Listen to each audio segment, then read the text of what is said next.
Lalaking kasama ni Maris Racal, agaw atensyon. Mainit na pinag-uusapan ngayon ang lalaking kasama ni Maris Racal.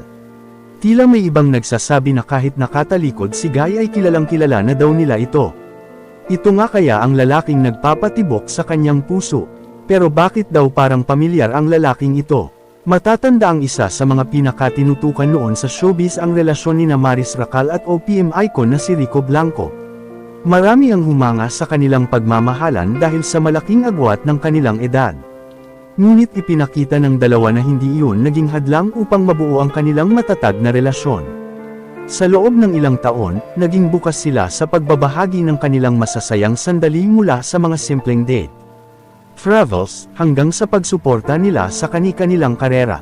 Dahil dito, marami rin ang nalungkot ng tuluyan nang mapabalitang naghiwalay ang dalawa. Bagamat naging maayos ang kanilang paghihiwalay at pareho nilang piniling igalang ang isa't isa, hindi pa rin naiwasang umasa ang ilan nilang mga tagahanga, na baka balang araw ay magkabalikan pa ang dating magkasintahan.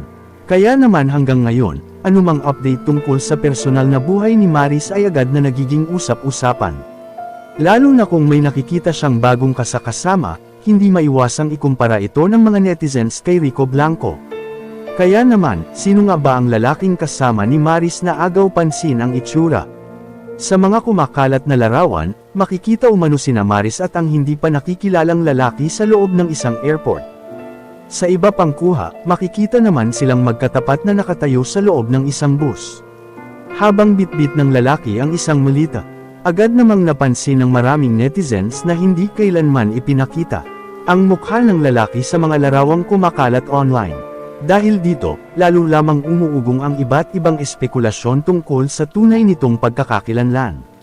May ilan ang agad na nagtatanong kung siya na nga ba ang bagong lalaking nagpapasaya kay Maris. Habang ang iba naman ay naniniwalang masyado pang maaga upang magbigay ng anumang conclusion. Dahil wala namang malinaw na ebidensya nagpapatunay sa tunay nilang relasyon. Gayunpaman, wala namang anumang kumpirmasyon na si Rico ang nasa mga larawan. Samantala, marami rin ang nagpapaalala sa kapwa netizens na iwasan muna ang panghuhusga at paghihinala. Dahil ang mga larawang kumakalat ay hindi sapat upang natunayang may romantikong namamagitan kina Maris at sa misteryosong lalaki. Narito ang komento ng mga netizens sa larawan na kita nila kay Maris Racal.